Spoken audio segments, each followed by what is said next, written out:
Hello everyone, welcome. My name is Jay Pestridge. Welcome to a continuation of the hardware series, and today we're going to be focusing in on the GPU and how to get the best out of your GPU for flight simulation. And it doesn't really matter what flight simulator you're using or what GPU setup you've got. This information covers them all, although I will say I've got no experience with the AMD GPUs. I've only ever had Nvidia for flight simulation, but the concept of the settings within Windows and your motherboard is the same. So if you're looking to maximize the performance out of your GPU, maybe it's not as running as well as it should be, maybe you'll find some sort of useful tips in here. Or if you're new to flight simulation and you've been using games a lot, it's a lot different. So anyway, let's get started. So first off, what does the GPU actually do in the flight sim? So it does a lot of jobs. Obviously it renders to the display, so everything you see is done by the GPU, although not in every instance can it be run from your GPU. It also can take care of anti-aliasing. It can render the frame rate. It can perform jobs such as lighting, reflections, depending on the driver you're using and the card you've got. And there's various levels of other features that can be taken advantage of from your GPU. So it is quite an important piece of kit, I would say. Not probably one of the most important pieces in your hardware setup, but a very important one, and making sure you get the best out of it is so important. So obviously a GPU is a graphics card unit, a dedicated graphics card that has its own power from the PSU and is connected directly to your motherboard. Now, there are some settings in your motherboard, which I'll display here, that you might be using by default. And I'm going to show you how to set it up so it just uses your graphics card, and I'll explain what I mean. So basically, your motherboard has a kind of GPU built within it. You'll notice on the back of your motherboard inputs, you'll have a HDMI or sometimes even a DVI socket on the back, and that's because you can actually plug a monitor directly into your motherboard and you could use the onboard chip there. They're not very good, they're very basic. Obviously they're not a dedicated card, but sometimes Windows, if your GPU is stressed, it will flick between the two. You might see your screens flicker to black a bit. And that's your motherboard taking over and your GPU now not being used. And there's some instances, some circumstances when that will actually happen.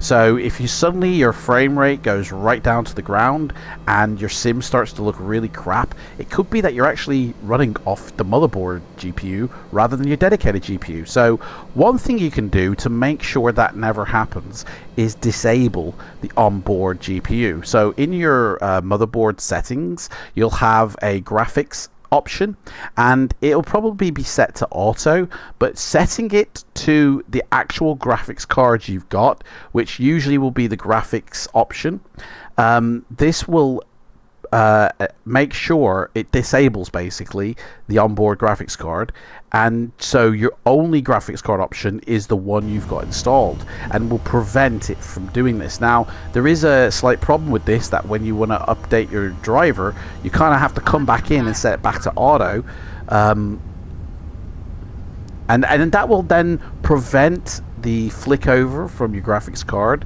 to your onboard graphics card and be dedicated to the onboard graphics card, like the dedicated one, sorry. Another trick as well is there's a safety feature in Windows. If your CPU gets to a certain temperature, which we'll discuss more in depthly in the CPU video next, it can actually shut your graphics card down. So if you come down here, this is open up the task manager and look under the GPU. If this usage is under 25% and never ever goes above 25% when you're in flight, more than likely Windows has actually shut your graphics card down, and you're rendering off your CPU, or like your GPU's just barely being used. And this is a fire precaution measure to prevent a fire breaking out that if your CPU spikes in temperature, obviously you're going to be using your GPU, and that's going to raise temperatures to a dangerous point which could actually start a fire. So Windows has a safety measure on board that actually shuts this down.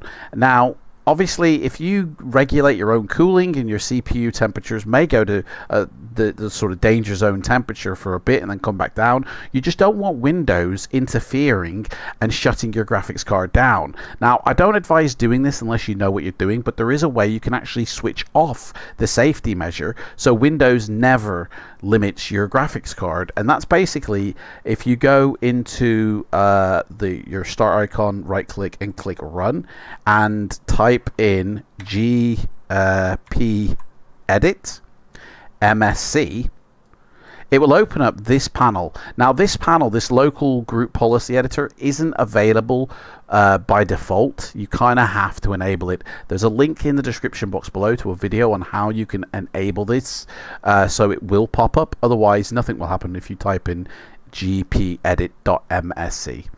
You can find it under computer configuration. You find it under computer configuration, administrative templates, system, scrolling down to troubleshooting and diagnostics, scrolling down to Windows resource exhaustion detection and resolution, and just basically click on this state here, policy setting. It will be enabled or it will say not configured.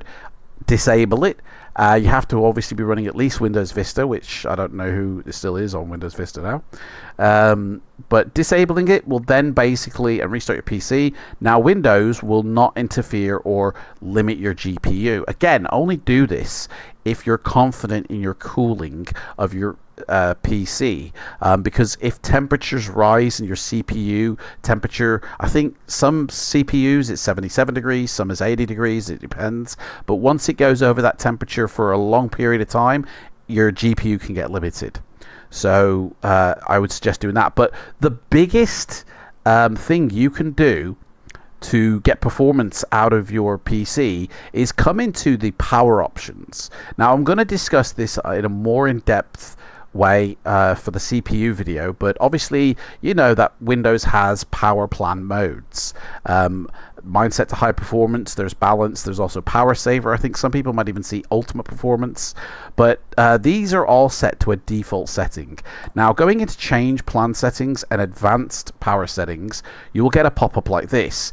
It's not going to look exactly like this. I have enabled all the settings. Some of these settings like process power management aren't available by default. You have to unlock the ability to get to these using some reg keys. I've done another video on that and I'll put it in the description box below on how you can unlock this menu so you have full access to your hardware and how you set it up. And basically this is where you can set it up. Now you want to make sure that your GPU preference policy is on none, because the other option is low power, and I believe by default it is selected to low power. So turning this off will ensure that the GPU preference is not set for a low power mode but for a high performance mode as well. Obviously making sure that your display never turns off after a certain amount of minutes, that you have advanced color quality BIOS selected here as well for visuals, and that adaptive display is turned off as well, because this will interfere with your FLIGHTSIM as well. And under multimedia you want to make sure, although this doesn't really affect the FLIGHTSIM, but just optimize video quality and you'll have better videos playing. But this is basically your one-stop shop for making sure your GPU is performing like it should be. The next stage is overclocking. I wouldn't recommend overclocking your GPU. I used to do this when I had P3D version 4 and it worked fine. And then we moved into DirectX 12 and I got a lot more crashes when I overclocked my GPU. Keep your GPU running at its native speed or its native state and you will have a lot less crashes. Just utilizing the best of your GPU is better than trying to eke out more performance, because you might as well just buy another GPU instead for the instability that it will cause. I never recommend overclocking the GPU in any instance. and making sure that the GPU in the BIOS is also kind of set up correctly. Making sure that it has enough power going to it, because if it doesn't, then it will fail as well. Another thing you can do, now this is more for your simulator specifically and the visuals, is a nifty little trick. I don't actually run anti-aliasing off my GPU, and I don't actually run that much anti-aliasing in my sim. I have a, if I should bring up my Nvidia control panel here, my display here is set to 2560 1440. It's a 4K monitor, but I actually run it in 2K mode. There really isn't much difference in 2K and 4K, especially based off screen size, which we'll get into in the monitor display section of this series. But I select 2K, so when I go to my manage 3D settings, what I do is I overscale my display and any program that runs off it to about 5K using the dynamic super resolution. So it renders it up and then it renders it down back to 2K, and I add some smoothness into it. And obviously, because of the type of monitor it's a fixed refresh. I don't activate G-Sync on this. It's set to 60 Hertz. And obviously, highest maximum performance is the mode you want to be using. And I have an unlimited shader cache size. Now, this combined with P3D settings, which is my FLIGHTSIM, which will be kind of the same for your Microsoft FLIGHTSIM as well, is image scaling I turn on just at the default level. This basically adds sharpening to the image. I don't have FXAA or any anti-aliasing set here. I use the ultra low latency mode, and I set my max frame rate to 60 FPS. Now, if your monitor says highest available, click that, but I have mine at a set fixed refresh rate. Make sure you also select under GDI compatibility performance and under the GPU rendering, actually select your graphics card. That is very important. If you select auto, it could actually flick between your CPU and your GPU. Obviously, power management mode I use the highest available refresh rate. I do anisotropic filtering turn on, and I set my quality filtering to performance, and the LOD set for allow, which is a high performance state. I have the texture filtering trilinear set to on, and I have my vertical sync set to fast, which is basically the same as turning it to 0, like turning it off. I don't use vertical sync. I have my GPU set my frame rate to 60. Now, I get 30 to 60 frame FPS anywhere in the sim using any plane. This depends on the load. Sometimes it'll go up to 60, sometimes it'll go back down to 30. It just really depends on the load. Once you've done all that, click apply, restart your PC, and you'll find actually that if you've got your refresh rate set to 60 Hertz, you'll have a better performance now in the sim if you turn down your anti-aliasing in the sim, and honestly, you won't notice that much of a difference. You'll see a massive difference in performance, but in terms of visuals, very minor, to the point where it's worth turning off your anti-aliasing and using overscaling, because I think what it is when you overscale and then the display is shrinked back down, anti-aliasing isn't really needed to shrink the files. It's more when you're scaling up, which I also have set to do on the display as well. Perform scaling on the display, so my display takes care of the scaling. But when you scale up, say a 1K image to a 4K image, that's where you can get jagged lines. That's where the anti-aliasing is needed. But when you're taking, say, a 5K image and you're shrinking it down to 2K, those jaggies don't actually happen. So you don't actually need anti-aliasing. So it's never really needed. or not that much is needed anyway. So this is basically all my settings I have for my simulator, which will be the same no matter what sim you're running, and the global settings, which are more important than anything. 33% DCR smoothness, 178 dynamic super resolution, maximum performance, unlimited shader cache, and everything else is on its default, I believe. And that's that. So setting your control panel up is probably the most important piece. Setting the correct power setting in Windows, making sure that your GPU is being used correctly and not flicking to the onboard motherboard one. Making sure that Windows isn't interfering with the GPU. Making sure your temperatures are stable. And also making sure it's compatible with your hardware. If you have a GPU that is way better than your CPU, then it's not going to be made the best of. You're basically bottlenecking your system if one piece of hardware exceeds the other. They all really have to be kind of the same strength. If you've got an imbalance in your system, then one is waiting on the other before it can complete its job. That's going to produce lag, stutters, and possibly even crashes. So I do recommend really making sure that if you've got a really good graphics card, make sure your CPU is equally as good. So your GPU is not waiting on your CPU to finish its job. It basically, your CPU does it, hands it to the GPU, and then the GPU takes it and runs with it. Nobody's waiting on anybody. That's where lag and stutters can come in, when one thing is waiting on another. In flight simulation, and we'll get into this a little bit more in the monitor section, you honestly really only need 60 FPS as the maximum frame rate ever.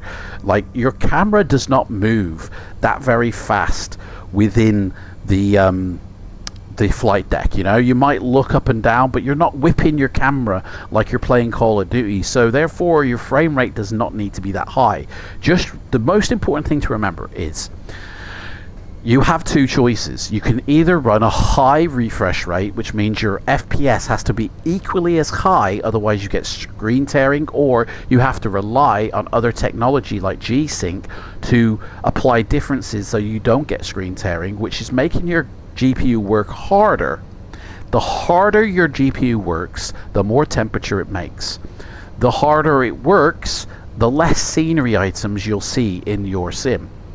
So for instance, if your GPU is all about the frame rate, you've basically set up your GPU to worry more about the frame rate, maybe because you're using G-Sync, or maybe because you've set a high refresh rate or a high FPS count in your control panel.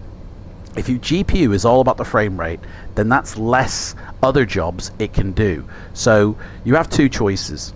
Your GPU can either handle 30 FPS and a certain amount of scenery will be able to load, or if you double your FPS rate to 60, then something has to give. You'll get less scenery items in your sim. Again, double it again up to 144. You'll get even less settings because your GPU is worried more about the FPS rate and screen tearing than loading the scenery. So it really kind of depends. Do you want a really fast, like, whipping camera? Like, maybe you are a fighter jet flying low to the ground, in which case a high refresh rate is justified.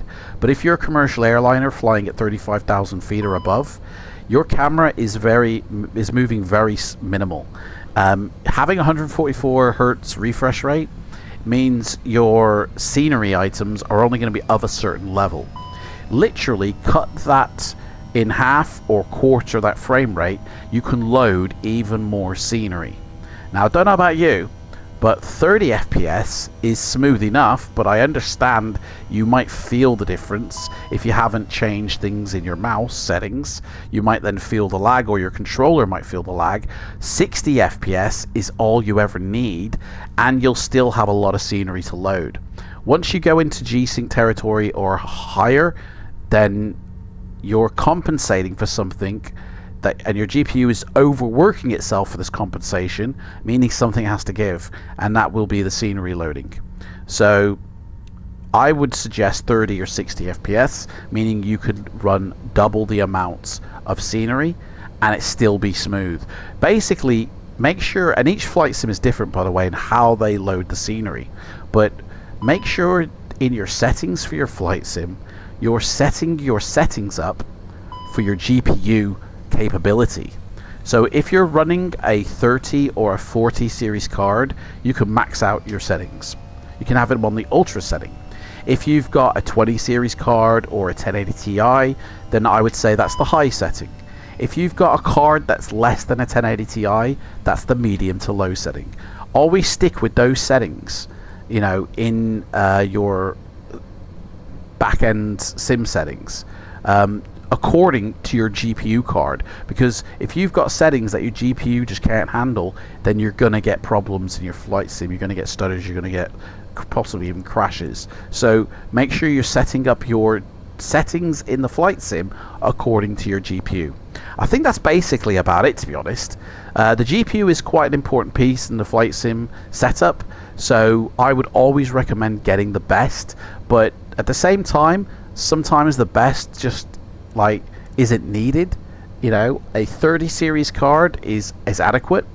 VRAM is more important than the power of your card, by the way. DirectX 12, so that's Microsoft Flight Sim if you're flying in that mode, X-Plane 12 and P3D versions 5 and 6, they all use DirectX 12. VRAM is more important than anything else.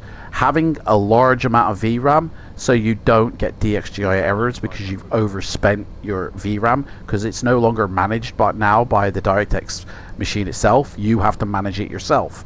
So you have to maintain the VRAM acceptability sort of range. The higher the settings go, the more VRAM will load in.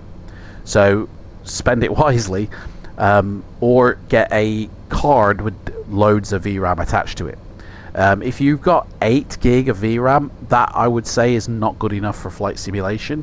It's possible with flight simulation, but with flight sim and all the add-ons and the display you'll be wanting to see, I would recommend a card that has 10 gig or more, well 12 gig or more VRAM attached to it. I know P3D only uses like roughly about 9 gig of VRAM, so even a 1080 Ti is adequate. Or a 20 series card with 12 gig, or the 3090 with 24 gig, or the 4090 as well with 24 or 48 gig. I can't remember which one it is now. But if you've got a graphics card with 4 gig, you know, to 8 gig, then you're going to be running on low settings, and you have to accept that. Anyway, guys, I think I've rambled on long enough. Thank you for watching this. In the next video, we're going to look at the CPU and everything that we can do to increase performance in that. Don't forget, I run a competition every single month where I do 50 euros given away on my channel. All you have to do to be in with a chance to win is leave a comment in any one of my flight sim videos, subscribe to my channel, and you are in the mix. And at the end of every single month, I go live with a vlog and I announce the winner. Thank you so much for watching, and I'll see you in the next one, guys. Take care. Bye bye.